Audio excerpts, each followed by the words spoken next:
I think it's okay. And I would like to say thank you very much indeed and for the marvelous introduction. And thank you very much and the very, very warm welcome, Mr. Enver. Today's I will try to explain to here is the Turkey in the media and the government relations. Actually, I don't want to bore you in the saloon, and I want to split up. The pre is the two, and the Turkey is the before the multi-party transition system, and after that. Under your knowledge is that Turkey is, the Ottoman period is almost 600 years after ruling is the Atatürk has been established the Turkish National Grand Assembly, and totally is the Turkey is changed in 1923. Then after in the 1923 to until 1950, there is the election, Turkey was under the single ruling party. And which it means is that after the Atatürk is established the Turkish Grand Assembly, and he didn't allow, to be honest, the multi-party system, and until the 1950, actually that in the 1938, but until the 1950, it was not a multi-party system. And it's happened some attempts, but it's failed. Anyway, during this time, the media was under censorship is very, very strongly in Turkey. And in the 1931, according to Turkish constitution, it was one of article, it was totally binding all the media members in Turkey. It was says, if any newspapers is danger for the government, and the government can shut down. That's very, very simple. This the law is in the 1931. It has been changed in the early of the 1950. And which is the 1950s, the parties, Democratic Party is the first election when they got when they won the elections, and that's the Prime Minister name is the Menderes. He's already after the coup d'etat in Turkey is unfortunately hanged. There's a very big shameful in our history about the democratic history. Anyway, and until the 1950s, almost what I explained to you. There is not that much freedom for the newspapers, and any newspapers, if they do any criticize against government, definitely they are shut down, and they are losing their power, and the writers are imprisoning, and etc. Then after 1950, after the elections and the Democratic Party is the Democratic Party, when they won elections, there's the first attempt and the first step, they abolished this rule.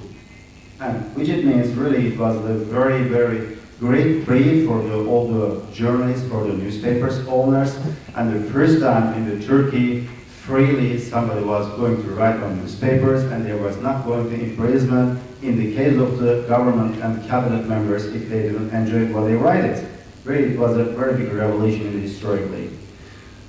And in the Turkish media at the moment, maybe some of you knows very closely and some of are not, but very well known the mainstream newspapers, the WHERETO, Milliyet, and that's the time they emerged in Turkey in the early of the 1950s. And until the 1960s, in the Turkey, until happened is the coup d'etat. There is a military coup d'etat. Media was okay, but until the 1960s, we can do this criticize during that government as well. Some of the opponent writers, and the Prime Minister was not very happy, even also the cabinet members, but they didn't choose the way they totally closed, shut down their newspapers. Instead of that, they didn't provide them advertisement their newspapers, and via this way, financially, they traded these newspapers. But they didn't shut down or any imprisonment during this time for the journalists. After the coup d'etat, in the Turkey is the military is the rulings when it started. Until the 1963, during this time, in the Turkey is the very well-known writers, journalists. All of them are created one of newspaper. The name was Önce, translation is English is the Pioneer. The Önce is who is in the Turkey is the Kemalist, secular, and the favor of the military ruling, newspapers are they gathered in this newspaper, and then 1963 to early of the 2000, this the writer still they was very strong in the Turkish media as well. Okay, I want to leave the stories there outside, and Turkey is unfortunately is the very young democracy. Is the, I mean, last I think is the 9 years or last past 9 years, and we had 4 military coup d'etat in our histories in the region. The Turkey and Israel is the one of the multi election system is the multi-plural systems, but unfortunately in our history there is contrary to the expectation, there is not very strong democracy, and we have been tested for coup d'etat. And the last one was in the 1997. And between 1963 to 1997, in the Turkey, the media and always has the up and downs relations with the governments. But after the 1980 and early of the 1990, the Turkey, the characterization of the media owners has been changed, dramatically changed. And the number one, in the early of the 1990 and 1980 and the 1990s, during this time, the media owners and they started to change their business. What do you mean that? And they was doing just they was printing newspaper, they was selling newspaper, they was focusing their job. But suddenly, after the revolution, in the media, they start construction business. The media owners also involved in the banking system, construction, importing, exporting. Their field is dramatically changed. You know, the people, you know, instead of doing their own business, they jump up everywhere. And during this time, media owners' relations has been changed with the government relations also. This is the very important point, I think. And when they try to get some more money during this time, and they're supposed to be close with the government. You know, if you are doing a business with any field, and it's not very easy to make a criticization to the government. Otherwise, you will lose your interest. That's the very easiest way all over the world. Actually, this is working like that.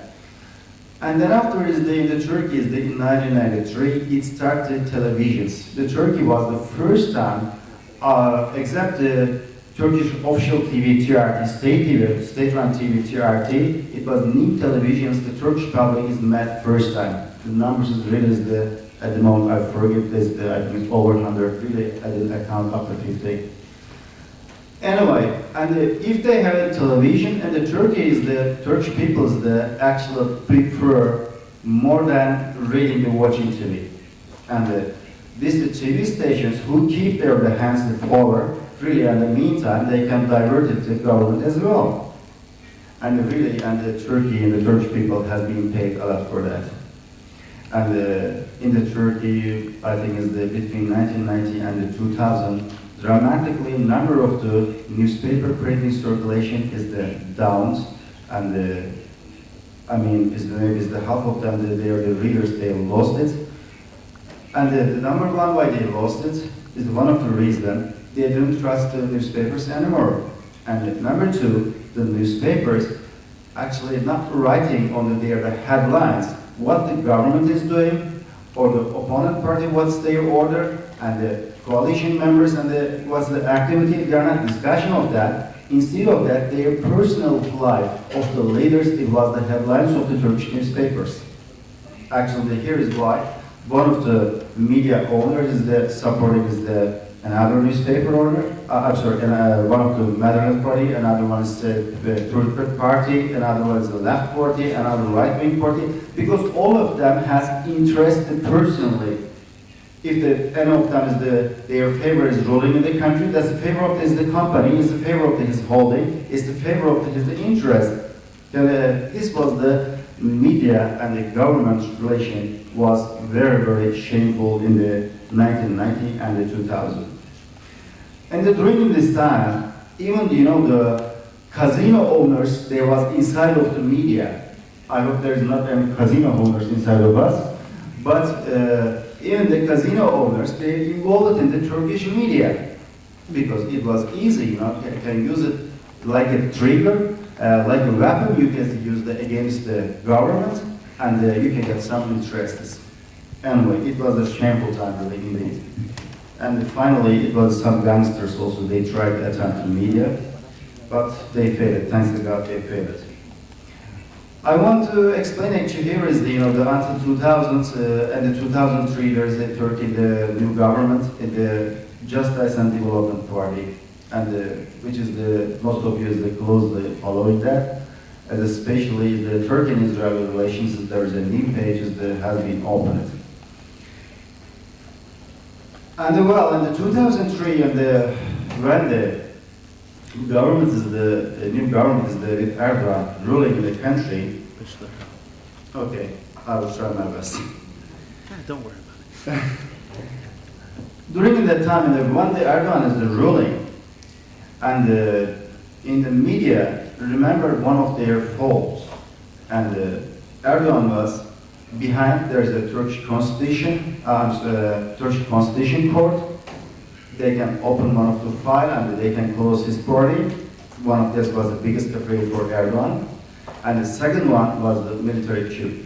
As I beginning of my speech, and I explained to you, there is a 4 coup d'etat in Turkey. There is 3 of them were officially. In the 1997 one, there is post coup d'etat we are calling, and there's 4 coup d'etat.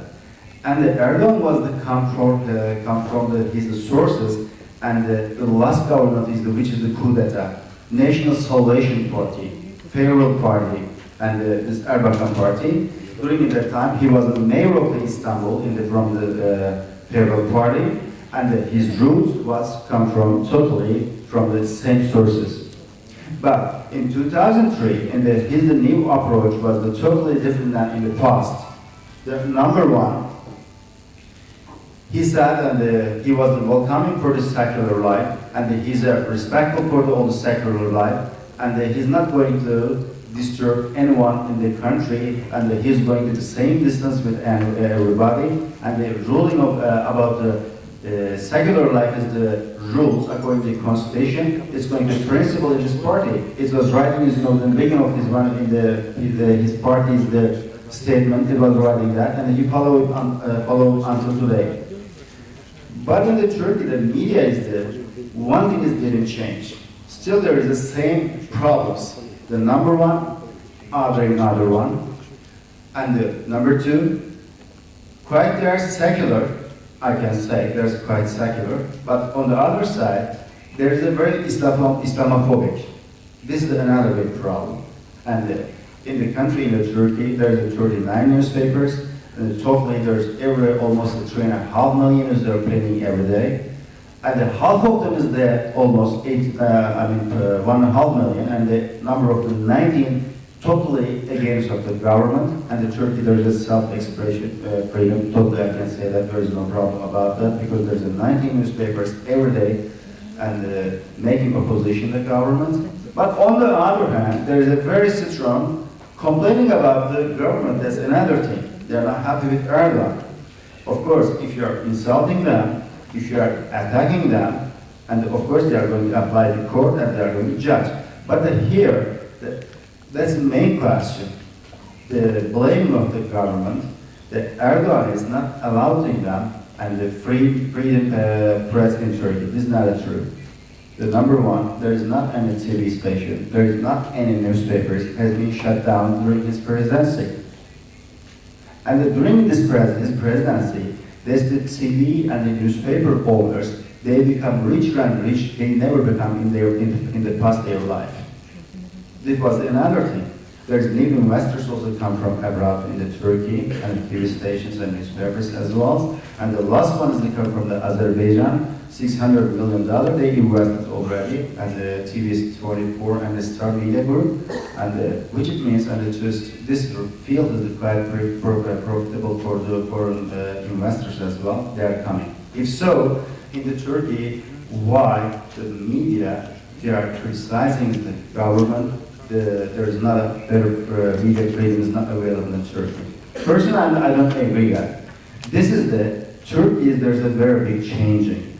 There is the changing is the circle coming to center. The center is going to out. during this change, there is some interest fighting, is my personal opinion. Okay, I don't want to take that much of your time, and in the case of the question I can get and I can try to explain, I hope it was helpful for you. Thank you very much indeed.